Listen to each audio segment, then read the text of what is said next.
A self-confessed Chinese spy in Australia says that he's offered a trove of intelligence information. Wang Li Chang says that he's turned against Beijing and revealed the identities of senior Chinese military intelligence officers in Hong Kong. He's also provided details on how Beijing's operatives fund and conduct interference operations in Hong Kong, Taiwan and Australia.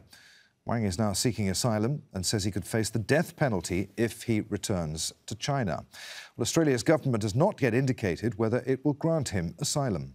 Well, these are very disturbing reports. The matter is now in the hands of the appropriate law enforcement agencies, and so I wouldn't comment on the particulars of individual cases. But what I would say is that the government makes no apologies for the strong measures that we have taken to ensure that we have foreign interference laws in place, that we are resourcing our law enforcement intelligence agencies like never before, and that we will always stand up for our national interest, whether it's on matters of foreign policy, foreign investment or other related issues. Nick McKenzie is an investigative journalist at The Age and the Sydney Morning Herald. He's spoken to Wang. He joins us now live from Melbourne. Good to have you with us, Nick. Who is this guy? How valuable was the information that he's provided? I think it's fair to say it's extremely valuable. The world, for some time, intelligence agencies, experts, analysts have written a lot about how they suspect Chinese intelligence operates, Chinese interference operates in places like Australia, Hong Kong, Taiwan and elsewhere. But to have an insider's account, somebody who says, this is what I did, this is what I saw, this is what I heard, and this is how the system operates, and this is how we undermined the independence movement in Hong Kong, this is how we election meddled in Taiwan, is of course extremely valuable.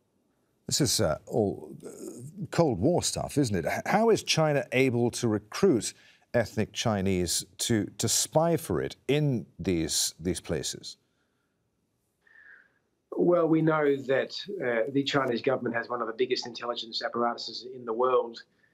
In this case, this intelligence operative was working in, according to his account, a Hong Kong front company, a listed Hong Kong company. It has links to the Chinese military. Some of those links are quite easily publicly found. Using that cover as a Hong Kong businessman, he conducted various operations.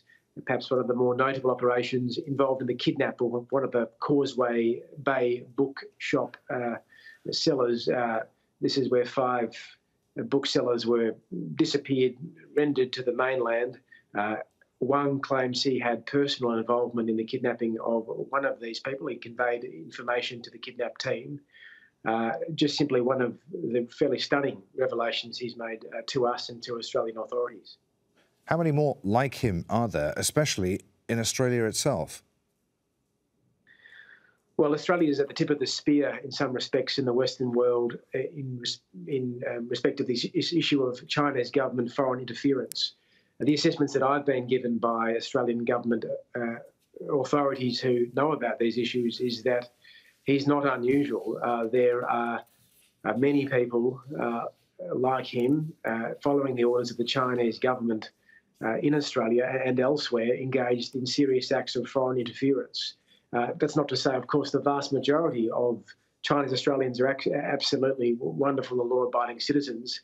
There is, of course, though, a significant effort being taken by the Chinese Communist Party, and one must make a distinction between it and, of course, the Chinese population. The Chinese Communist Party in Australia is engaged in serious acts of foreign interference. Our government has recently passed new security laws aimed at curbing those acts. It's fair to say our security agencies are slowly beginning to try to enforce those laws. At the moment, Wang, our insider, says the Chinese government's acting really with impunity in Australia and elsewhere. The fact that there's not been one single prosecution of a Chinese spy in Australia suggests he may be right. As we said, Australia's government hasn't yet indicated whether it will grant him asylum. Should he be given asylum? Well, it's early days yet, obviously, and his story has been public only a matter of hours. A very senior Australian MP, the chair of the Australian Parliament's Committee on Security and Intelligence, Andrew Hastie, MP, has come forward and said he should be granted asylum and protection urgently. I suspect he'll be joined by other senior politicians in Australia. Every indication we have is that the Australian government believes this man's story to be credible, the intelligence he's sharing to be useful. It's no doubt going to be shared amongst the Five Eyes intelligence network. And of course, what he's done is put a major target on himself for the rest of his life. He can't go back to Hong Kong. He certainly can't go back to the mainland where he was born, the Chinese mainland. So really, one would expect him to be getting a protection visa and perhaps residency sometime in the near future. Why did he go public, Nick? He says he went public because, having conducted 5 years of covert espionage operations, he was given a mission to travel to Taiwan on a false South Korean passport. We've seen that passport. We've seen other false papers he was given to enter Taiwan. The orders he was given were to meddle in the Taiwanese 2020 presidential election. He'd already committed a significant act, according to himself, of election meddling in the previous regional elections in Taiwan. But this next assignment for him was the line in the sand. He has a wife studying in Australia. He has a young child in Australia.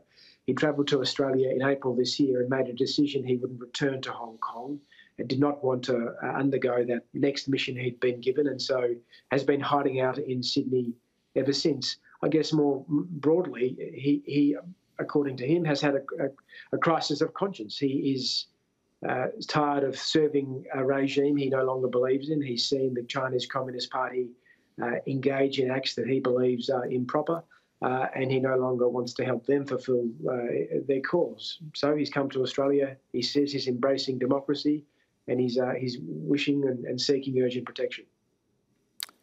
Good to talk to you, Nick. Many thanks indeed. Nick McKenzie there from The Age and Sydney Morning Herald.